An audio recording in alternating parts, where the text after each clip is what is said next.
ॐ सहनाववतु सहनौ भुनक्तु सह वीर्यं करवावहै तेजस्विनावधीतमस्तु मा विद्विषावहै।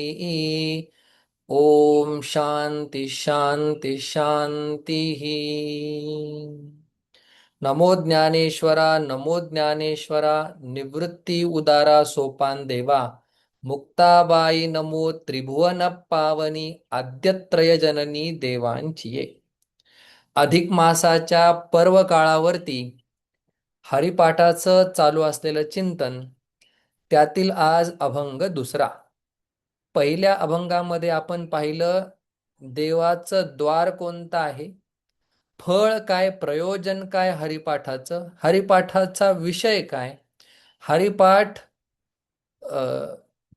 नाम मोक्ष देतो याच्यासाठीचं उदाहरण, या सगळ्या विषयांचा आढावा आपण घेतला. आता आपण प्रवेश करत आहोत दुसऱ्या अभंगामध्ये. तत्पूर्वी आपण ज्ञानोबरायांचं स्मरण करूया एका स्तोत्राच्या द्वारे. कलावज्ञ जीवोद्धरार्थावतारम् कलाङ्काङ्कतेजोऽधिकामोदिवक्त्रम् खलानीशवादापनोदार्हदक्षम् समाधिस्थमूर्तिं भजे ज्ञानदेवम्.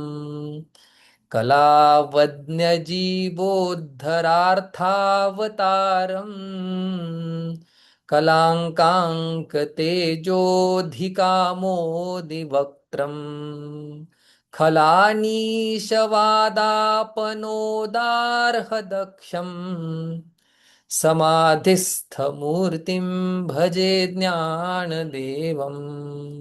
अभंगाचं गान करूया आता.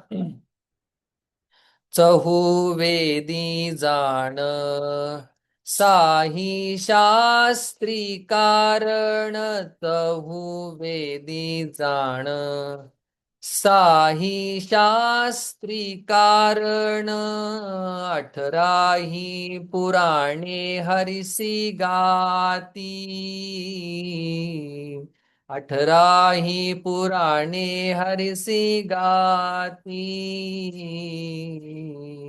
मंथोनी नवनीता तैसे घे अनंता, मंथोनी नवनीता वाया व्यर्थ कथा सांडी मार्गू,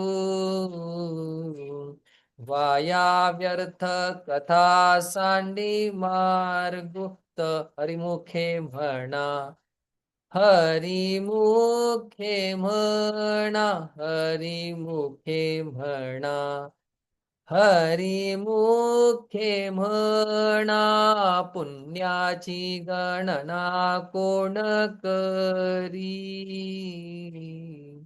पुण्याची गणना कोण करी, हरिमुखे म्हणा, हरिमुखे म्हणा, एक हरी आत्मा जीव शिव समा, एक हरी आत्मा जीव शिव समा, वाया तू दुर्गमान घाली मन,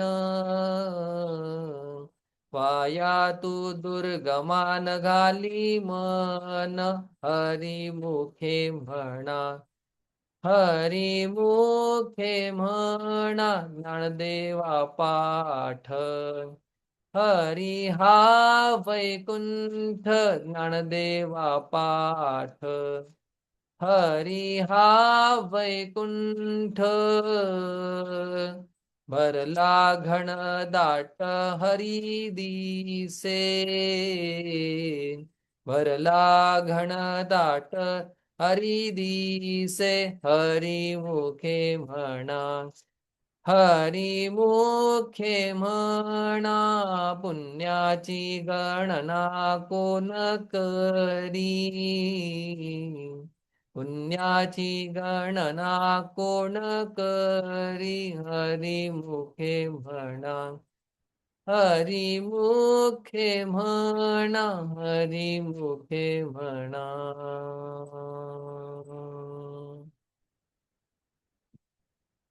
अभंग दुसरा तो आपण आता डिकोड करत आहोत, त्याचा अर्थ जाणून घेण्याचा प्रयत्न करत आहोत. या अभंगाचा अर्थ असाच हे फक्त ज्ञानोबाराय सांगू शकतात. त्याचा अर्थ लावण्याचा आपण प्रयत्न करत आहोत. तुम्हाला एक अभंग म्हणत असताना आश्चर्य वाटलं असेल की हरिमुखे म्हणा, हरिमुखे म्हणा हे तर याच्यामध्ये नाही. तरी पण मी म्हणत असताना प्रत्येक पदानंतर चरणानंतर हरिमुखे म्हणा का म्हटलं, तर संपूर्ण हरिपाठामध्ये जे ध्रुवपद आहे ते एकच आहे. जसं आपलं त्या ठिकाणी हरिमुखे म्हणा हे पहिल्या अभंगाला ध्रुवपद होतं, तसं सगळ्या 27च्या 27 अभंगांना काय आहे, हरिमुखे म्हणा हेच ध्रुवपद आहे. नाथांच्या हरिपाठामध्ये हरिमुखे गाता हरपली चिंता, त्या नाही मागोता जन्म घेणे.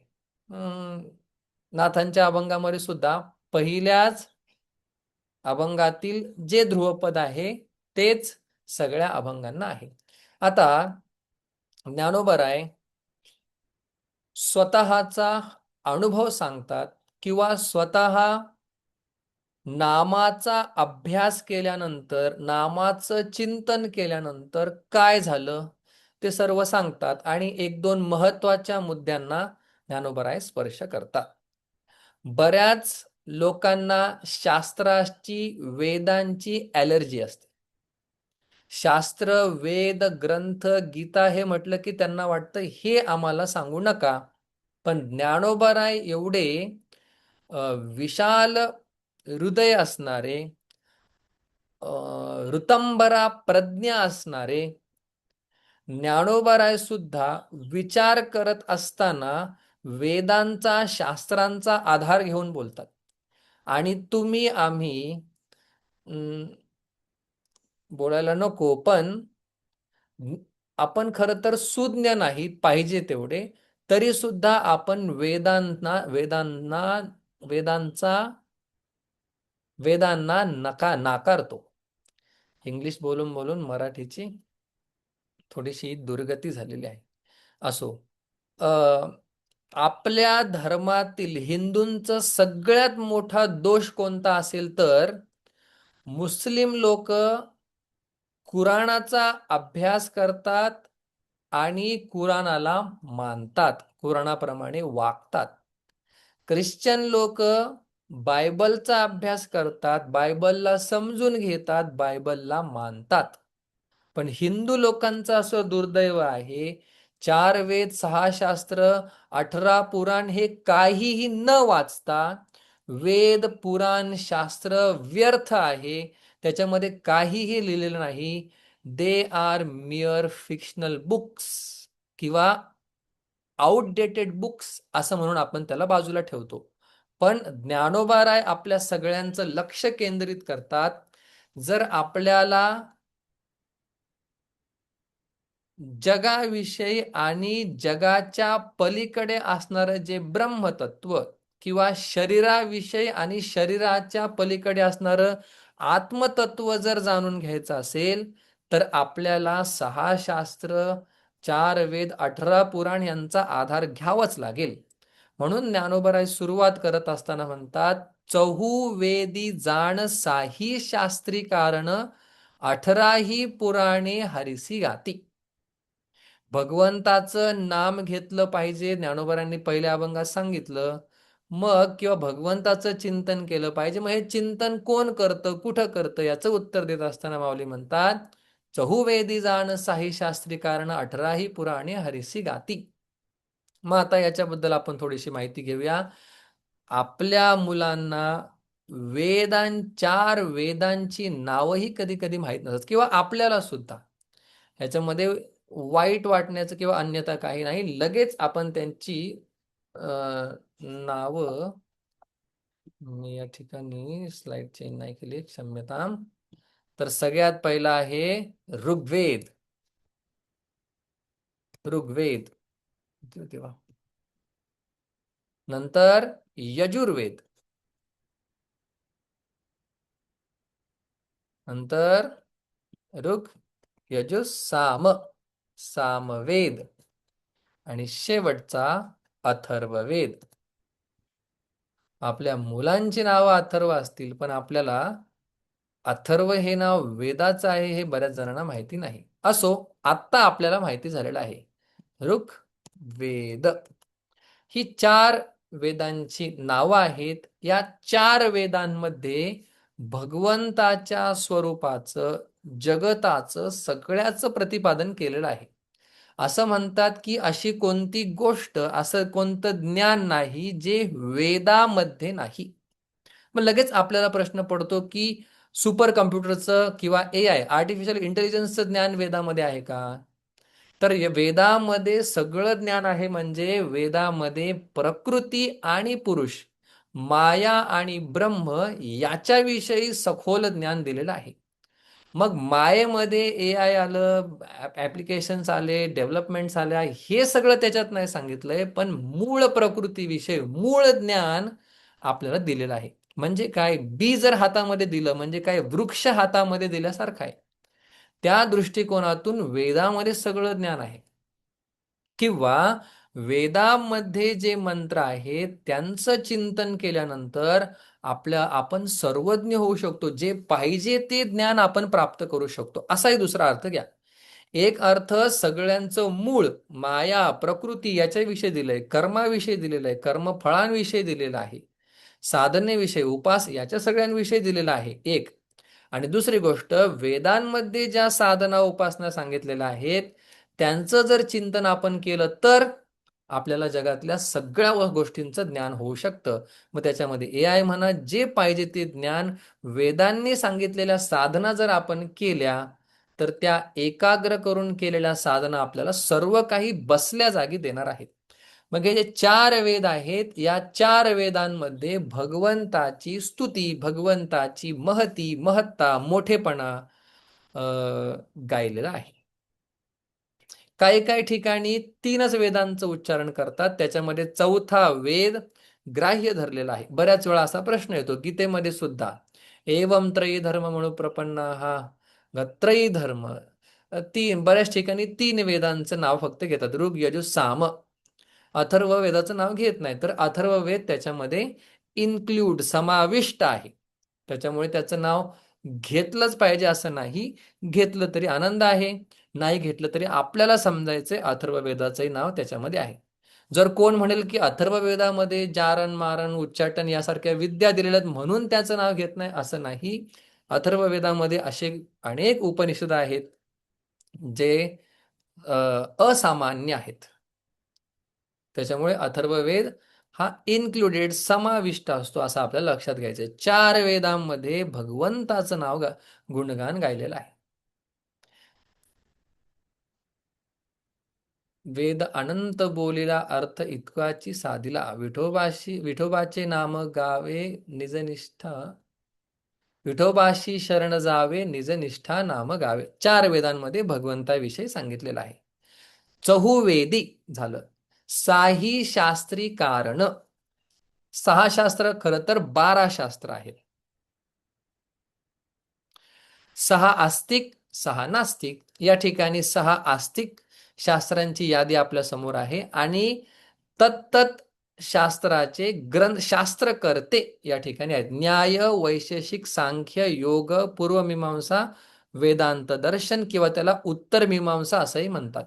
मग गौतम मुनी, कनाद मुनी, कपिल मुनी, पतंजली मुनी, जैमिनी, बादरायण म्हणजे व्यास महर्षी असे अनुक्रमे त्यांची नावं आहेत. न्यायशास्त्र गौतम मुनींनी पासून ते वेदांत शास्त्र व्यासांनी. या सगळ्या शास्त्रांमध्ये जर काय असेल तर भगवंताचं वर्णन केलेलं आहे, भगवंताचं गुणगान गायलेलं आहे, भगवंताची स्तुती केलेली आहे. चहुवेदी जाण साही शास्त्री कारण, 18 पुराण ब्रह्म, पद्म, विष्णू, शिव, भागवत, नारद, मार्कंडेय, अग्नी, भविष्य, ब्रह्मवैवर्त, लिंग, वराह, स्कंद, वामन, कूर्म, मत्स्य, गरुड, ब्रह्मांड. याचा एक छोटासा श्लोक सुद्धा आहे. श्लोक पाठ करू शकता जर आपल्याला 18 पुराणांची नावं समजून घ्यायची असतील. आपण भारतामध्ये जन्माला आलेलो आहोत. आपण अति उच्च कोटीची असणारी जी आपली संस्कृती आहे त्यामध्ये जन्माला आलेलो आहोत. आपल्याला कमीत कमी त्यांची नावं तरी माहिती असावी.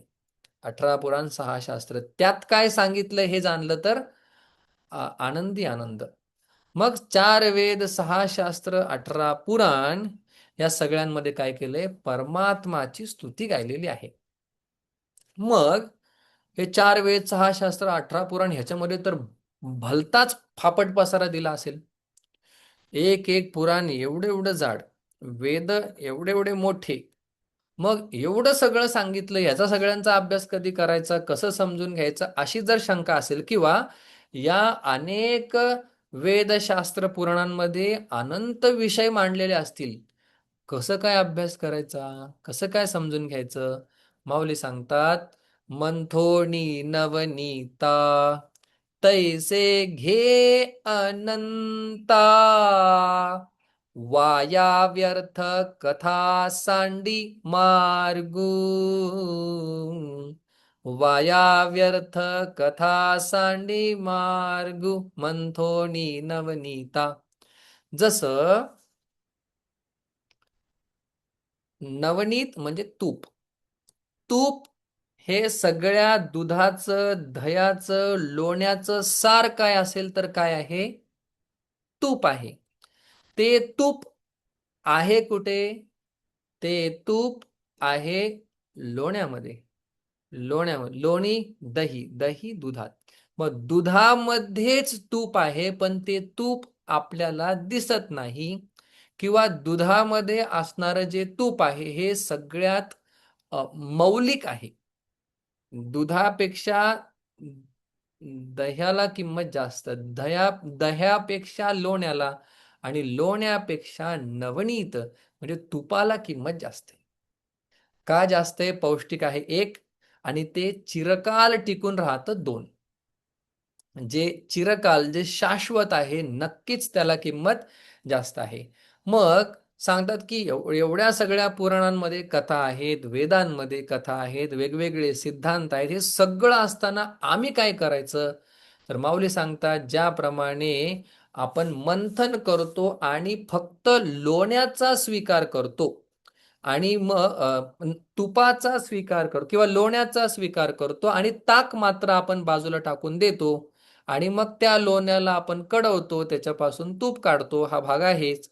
पण माऊली सांगतात, जसं आपण ताकाला बाजूला टाकतो आणि लोण्याचा स्वीकार करतो, तसं वेदांमध्ये अनंत विषय सांगितले असतील तरी सुद्धा आपण काय करावं? आपण जे आपल्या हिताचं आहे, जे आपल्यासाठी कल्याणकारी आहे, त्याचा स्वीकार करावा. बाकी सर्व गोष्टींचा त्याग करावा, बाकी कथांचा त्याग करावा. एक लक्षात घ्या, तुमच्या आमच्या डोक्यामध्ये शास्त्रांविषयी आदर का नाही, पुराणांविषयी आदर का नाही? कारण की त्यामध्ये सांगितलेल्या ज्या कथा आहेत, त्या कथा आपल्या बुद्धीला पटत नाही, त्यांचं ग्रहण होत नाही. आपण काय करतो? त्या कथांच्या मागे जातो आणि हे कसं शक्य आहे, ते कसं शक्य आहे, असे प्रश्न विचारतो आणि आपली शास्त्राविषयी, पुराणांविषयी असणारी श्रद्धा नष्ट होऊन जाते. मग काय करायचंय? कथांच्या मागे न जाता कथांमधून सांगितलेला जो मेसेज किंवा संदेश, तात्पर्य आहे, ते आपण स्वीकारायचं आहे. जसं आपण नवनीत स्वीकारतो, लोण्याचा त्याग करतो, तसं ज्या कथा सांगितलेल्या आहेत, जे कॅरेक्टर, जे पात्र उभे केलेले आहेत, त्यांच्यातून आपण बोध घ्यायचा आहे. मग कोणी असं म्हणेल की ह्या ज्या कथा आहेत त्या फक्त फिक्शनल कॅरेक्टर, काल्पनिक पात्र आहेत का? तर नाही, ते झालेले आहेत. म्हणून त्यांना इतिहास असं झालेलं असावं, असं झालेलं आहे, अशा दृष्टिकोनातून निर्माण झालेले इतिहास म्हणजे रामायण आणि महाभारत. मग ते झालेलं आहे. मग कोण म्हणेल मग ते कसं काय शक्य आहे? तर त्याच्यावरती एकच उत्तर आहे की आता जी गोष्ट शक्य आहे म्हणजे मी आता इथून बसल्या बसल्या अमेरिकेमध्ये असणाऱ्या मित्राशी फोनवर समोरासमोर बोलू शकतो.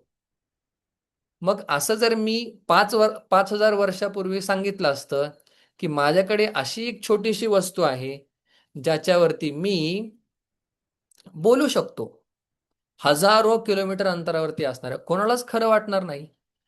त्यावेळेचे लोक काय म्हणतील, हे कधीच शक्य नाही, हे कसं शक्य आहे?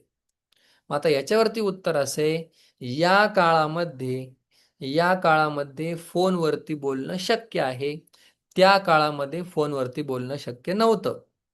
तेवढी टेक्नॉलॉजी विकसित झालेली नव्हती. मग जसं या काळातलं आता शक्य आहे, तसं रामायण महाभारत त्या काळातलं तसं का शक्य नाही? 50-100 वर्षामध्ये शहराचा नकाशा बदलून जातो, लोक बदलून जातात, विचारसरणी बदलून जाते. 5,000 वर्षापूर्वी स्मरण केल्यानंतर प्रत्यंच्याच्या समोर बाण येईल, ह्याच्यामध्ये काय विशेष आहे?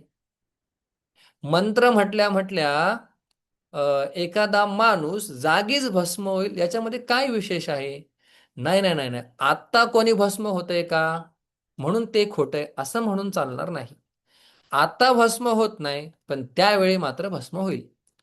कोणी कोणी असं गमतीने म्हणतात की ज्ञानोबारायांनी भिंत चालवली, उडवली, आकाशात नेली, कसं काय शक्य आहे? मग आणि आता कोणी असं करू शकतं का? मग गमतीने आमचे कीर्तनकार असं सांगत असतात, ठीक आहे, मी भिंत आकाशात उडवतो, तू चांगदेवासारखा वाघावर बसून ये, हातामध्ये सर्पाचा चाबूक घेऊन ये, मी भिंत उडवतो. म्हणजे ह्या फक्त नाकारण्याच्या गोष्टी आहेत. तर नाकारायचं काहीच नाही. आता एका पेटीमध्ये बाळाचा जन्म होतो, त्याच्यामध्येच बाळ वाढतं, जसं पाहिजे तसं त्याचं नाक जसं पाहिजे, कान जसं पाहिजे, तोंड, सगळं काही आपल्याला ऍडजस्ट करता येणार आहे फ्युचरमध्ये. आता हे शक्य आहे का? शक्य आहे, टेक्नॉलॉजी त्या लेवलला जाईल तेव्हा. तसं वेदशास्त्र पुराणांमध्ये कथा सांगितल्या, त्या कथा काहीतरी संदेश देण्यासाठी आहेत एक, किंवा त्या कथा झालेल्या आहेत. तसं आता शक्य नाही, कारण की आता जे शक्य आहे ते पूर्वी शक्य नव्हतं. तसं पूर्वी जे शक्य होतं ते आता शक्य नाही. त्याच्यामुळे त्यांना नाकारण्याचा संबंध नाही. हे हिंदूंनी डोक्यात घेतलं पाहिजे की आपले ग्रंथ, शास्त्र, पुराण हे आपल्या आईप्रमाणेत. आई कधीही मुलाला खोटा मार्ग दाखवणार नाही. आमचे गुरुजी म्हणत असतात, डॉक्टर नारायण महाराज जाधव, वेदाने जर सांगितलं की आम्ही आज आगीने सिंचन केलं, असं पाण्याने सिंचन करतो आपण, पाणी शिपतो, तसं आज आम्ही आगीने शिपलं, तरी पण आपल्याला ते सत्य मानायचंय. पुढे ते एक वाक्य ऍड करत असतात, वेद कधी असं सांगणार नाही. लक्ष द्या, वेद कधी असं सांगणार नाही अग्निना सिंचती. वेद म्हणणार जलेन सिंचामी, असंच म्हणणार आहे. पण जरी वेदाने सांगितलं, सांगणार नाहीये, जरी सांगितलं तरी आपल्याला हो म्हणायचं आणि पुढे चालायचं. याच्यामध्ये अंधश्रद्धा, फॅनेटिझम, सुपरस्टिशन, नथिंग. वेदांना तेवढी मान्यता आपल्या ऋषीमुनींनी दिली होती, आपणही तेवढीच मान्यता द्यायची आहे. मग माऊली सांगतात की मन थोणी नवनीता तैसे घ्यान, तसं तू या परमात्म्याचा स्वीकार कर. दुसऱ्या अध्यायामध्ये ज्ञानेश्वरीमध्ये माऊली उदाहरण सांगतात, जर भला मोठा तलाव तुमच्या समोर असेल, तर तुम्हाला पाणी प्यायचं असेल, तर तुमची तहान जेवढी आहे तेवढंच पाणी तुम्ही प्या. सगळं पाण्याचं काय करायचंय तुम्हाला? माऊली म्हणतात, एका ठिकाणी 8 रस्ते जात असतील आणि सूर्य उगवला, तुम्हाला 8ही रस्ते दिसत आहेत, तुम्हाला जिथे जायचं आहे त्याच रस्त्याने तुम्ही जा. 8ही रस्ते दिसत आहेत म्हणून 8ही रस्त्याने जा असं नाही. तद्वत वेदामध्ये वेद अनंत बोलीला, अनंत गोष्टी सांगितल्या आहेत. पण ज्याने आपलं दुःख जाणार आहे, ज्याने आपल्याला परमात्म्याची प्राप्ती होणार आहे, ज्याने आपलं आवागमन संपून जाणार आहे, त्याचा आपण स्वीकार करावा. कथांच्या दृष्टिकोनातून बघावं. जसं मूवी, सिनेमा असतात, सिनेमांना सिनेमा म्हणूनच पाहावं. तसं कथा, त्यांना कथा म्हणून पाहावं आणि त्यातून एक योग्य संदेश घ्यावा. पुढे आता बऱ्याच लोकांचं म्हणणं असतं की या जगात देव नाही. या जगात देव नाही. मग त्यांना विचारलं का बरं देव नाही? तर ते सांगतात की दिसत नाही म्हणून देव नाही. सोपी. दिसत नाही, दिसतंय ते आहे, जे दिसत नाही ते नाही. अगदी सोपं, आपल्यालाही पटण्यासारखं आहे. पण माऊलींनी या ठिकाणी सांगितलेला दृष्टांत किती छान आहे बघा. मग त्या जे म्हणतात की आम्हाला देव दिसत नाही म्हणून देव नाही असं म्हणणाऱ्यांच्या समोर दूध आणायचं आणि त्यांना म्हणायचं या दुधामध्ये तूप आहे का? तर ते म्हणूच शकत नाही की या दुधामध्ये तूप नाही. ते काय म्हणणार, हो या दुधामध्ये तूप आहे. मग आपला प्रश्न असेल की तुम्हाला या दुधामध्ये तूप दिसत नाही तरी तुम्ही तूप का मानता? तर ते म्हणतील की आपण जर या दुधाचं दही केलं, दह्याला घुसळलं, मग लोणी आणि त्या लोण्यापासून तूप, म्हणजे आपल्याला घुसळल्यानंतर काही प्रक्रिया केल्यानंतर दिसत नसणारं तूप दिसणार आहे. तसं तसं या जगात परमात्मा आहे. दिसत नाही म्हणून त्याला नाही म्हणू नका. जगात परमात्मा आहे. तुम्हाला प्रक्रिया केल्यानंतर, तुम्हाला विचार केल्यानंतर तो परमात्मा दिसणार आहे. किती सुंदर उदाहरण, किती परफेक्ट बसतंय. जो दिसत नाही म्हणून देवाला मानत नाही त्यासाठी. दुधामध्ये तूप आहे पण त्याला घुसळावं लागतं दही करून. तद्वत या जगामध्ये देव आहे, चिंतन करून त्याला पाहावं लागतं आणि त्याला मिळवावं लागतं.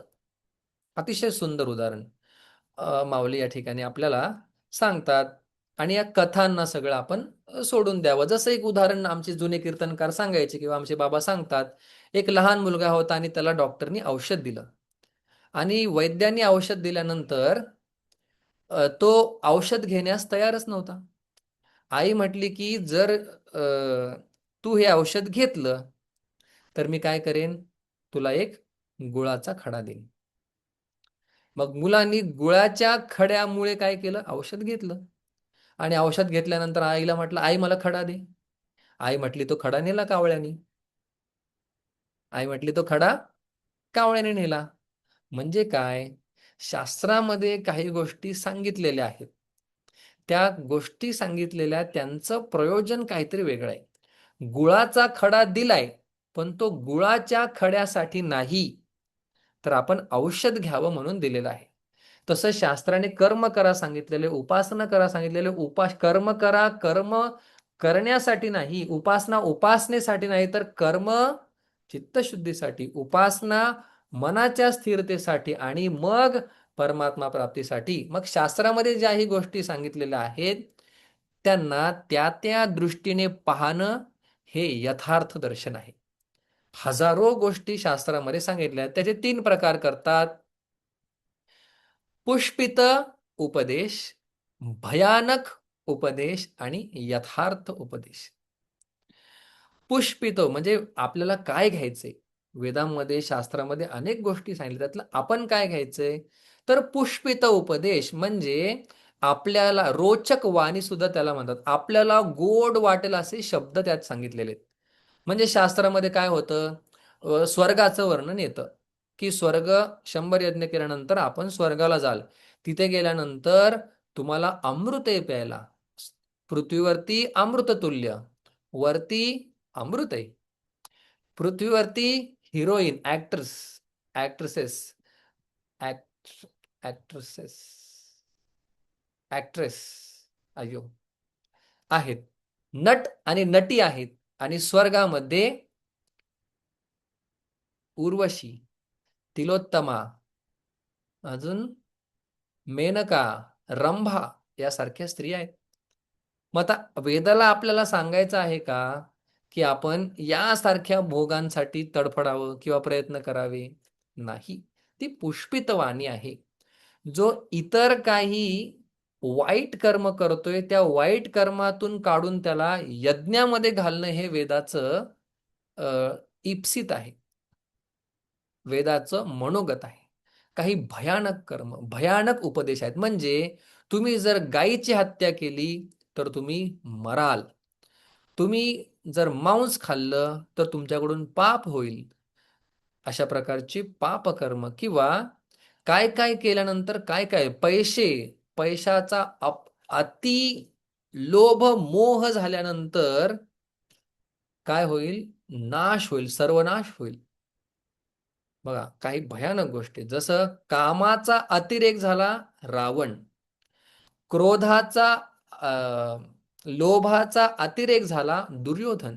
त्यांनी काय होतं, या सगळ्या गोष्टी ज्या आपल्याला सांगितलेल्या आहेत, ह्याची भयानक वाणी आहे, ही कशासाठी आहे? आपल्याला सावध करण्यासाठी. आणि याच्यातून एक असते यथार्थवाणी, जे 18 पुराण 6 शास्त्र 4 वेद हे सांगत असताना मध्ये मध्ये महत्वाचे उपदेश केले जातात, ज्याच्याने जीवाचं आत्यंतिक कल्याण होणार आहे. अ, दुःखाची आत्यंतिक निवृत्ती, परमानंदाची प्राप्ती होणारे काही वाक्य आहेत. अशा प्रकारे वेदांमध्ये बरंचसं विश्लेषण केलेलं आहे. पण मंथोनी नवनीता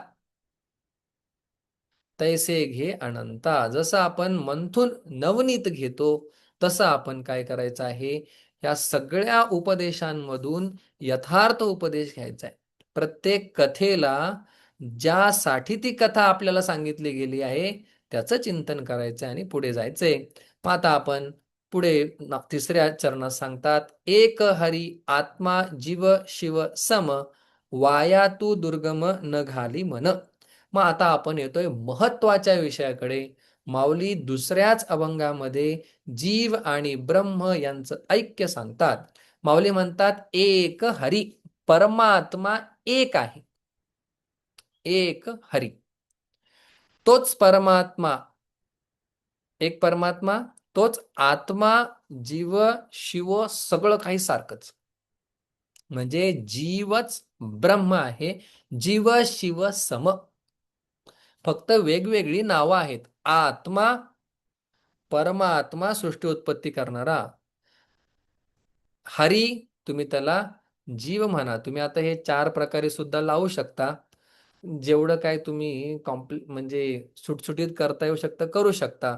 जसं घटाकाश, मठाकाश, जलाकाश आणि महाकाश, असे 4 त्यांचे भाग पाडून तुम्ही त्याला अ, जीव, शिव, कूटस्थ, ईश्वर, ब्रह्म असं तुम्ही सगळं काही करू शकता. पण मला एवढंच सांगायचं आहे की जीव म्हणजे वसंत आणि शिव म्हणजे ब्रह्म. या जीवाला आणि शिवाला काय झालेलं आहे? उपाधी लागलेल्या आहेत. आता इथं मी लिहितो, जीव. जीव म्हणजे काय? तर अंतःकरण आणि आत्मा,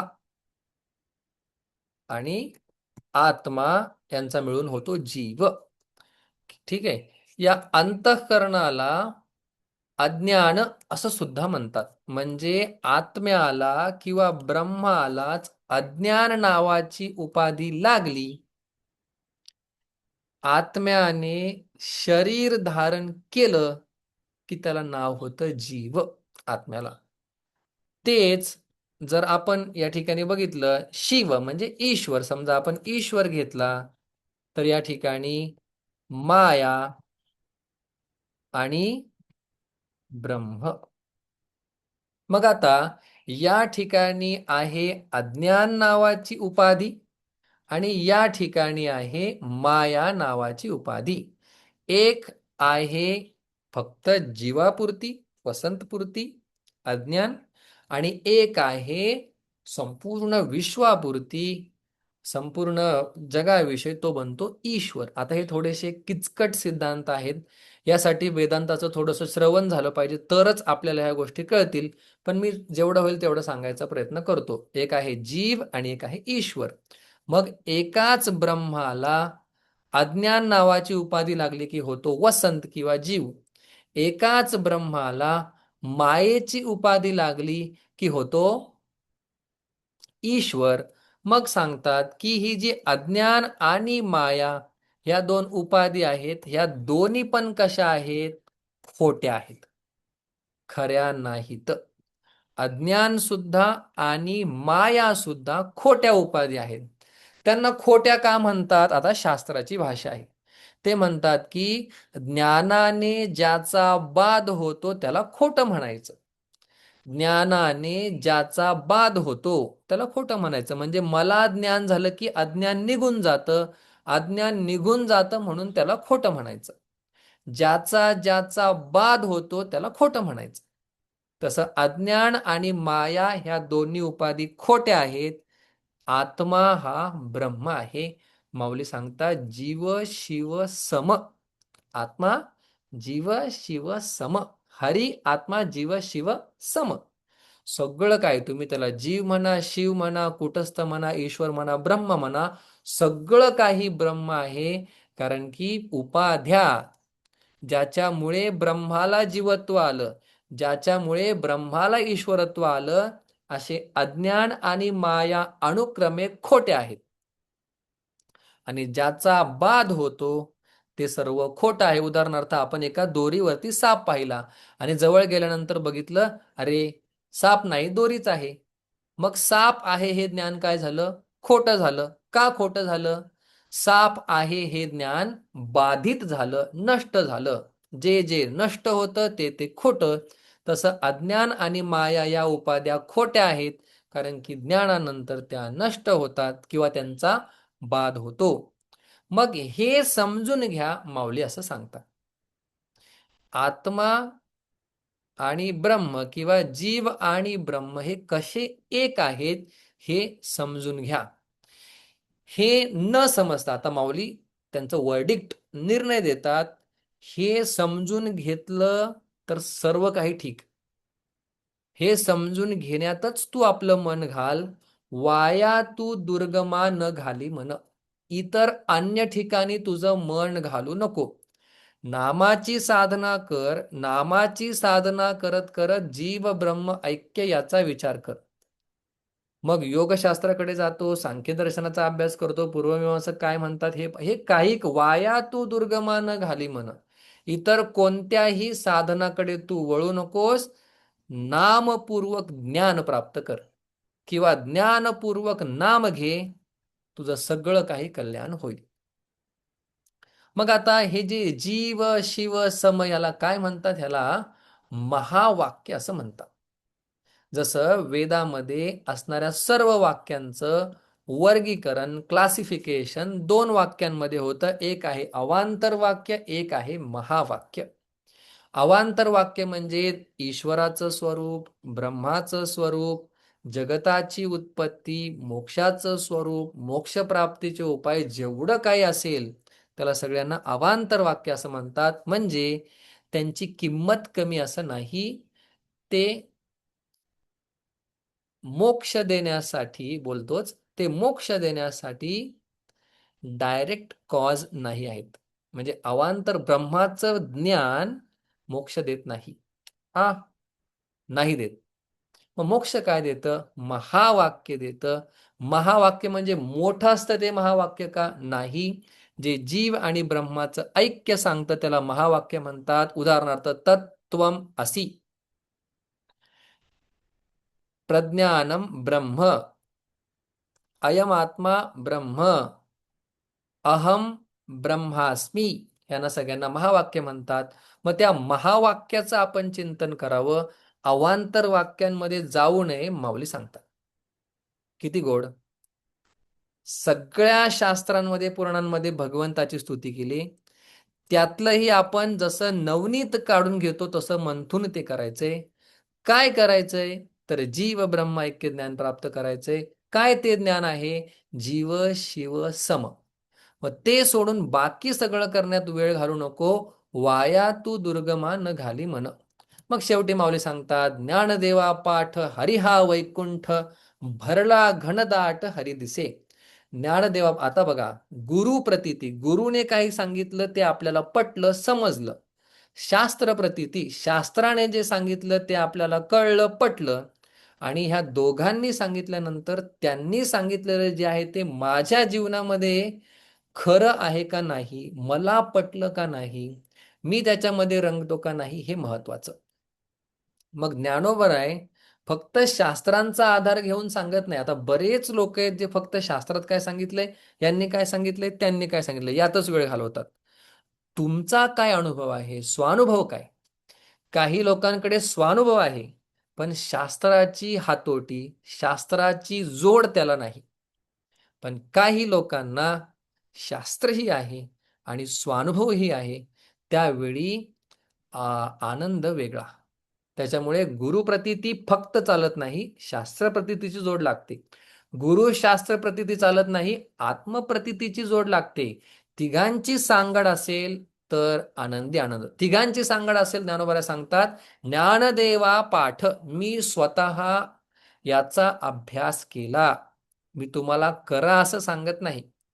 जगामध्ये भजन करून घ्या असं म्हणणार आहेत, भजन करूया असं म्हणणारे कमी आहेत. सप्ताह करून घ्या, हरिपाठ करून घ्या, करून घ्या म्हणणारे सगळे. पण ज्ञानोबा सांगतात, मी सांगत नाही, मी स्वतः केलं. ज्ञानदेवा पाठ, पाठ म्हणजे एखादी गोष्ट सतत करणे, अभ्यास करणे. ज्ञानोबा अभ्यासातून सांगतात, हरी हा वैकुंठ.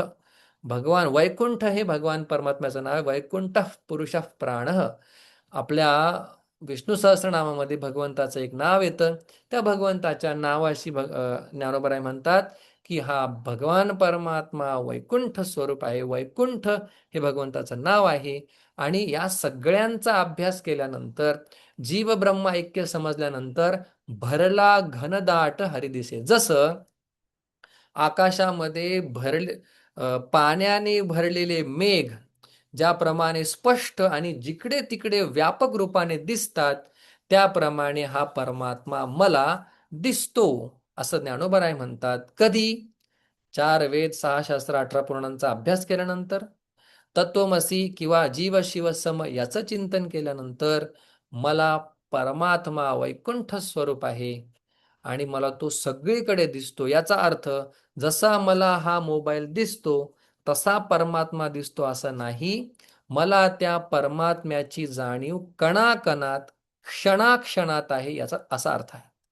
काही संप्रदायांनी याचा वेगळा अर्थ लावला. ज्ञानेश्वर महाराज म्हणतात, हरी दिसे, दिसे दिसतो. दिसतो म्हणजे डोळ्याने दिसतो असं नाही. दिसतो म्हणजे त्याचं ज्ञान मला आहे, त्याची जाणीव मला आहे. ज्याप्रमाणे, आणि त्याची जाणीव स्पष्ट आहे. जसं आपल्याला आपल्या डोळ्यांनी घन म्हणजे ढग, काळे भोर ढग ज्याप्रमाणे आपल्याला डोळ्याने स्पष्ट दिसतात, त्याप्रमाणे हा परमात्मा मला जिकडे तिकडे नटलेला दिसतोय. हे मी गुरु शास्त्र आणि आत्मप्रतीती यांना घेऊन बोलत आहे. ती प्रतीती तुम्हा आम्हा सगळ्यांना यावी म्हणून ज्ञानोबरायांनी शास्त्रांचा आधार घेतला. शास्त्रांमधलं काय आपण स्वीकारावं तेही आपल्याला मार्गदर्शन केलं आणि त्याचं फळ काय असणार आहे हेही आपल्याला ज्ञानोबराय सांगतात. अशा प्रकारे या दुसऱ्या अभंगाचं चिंतन संपलं. भेटूया उद्या. ओम शांती शांती शांती.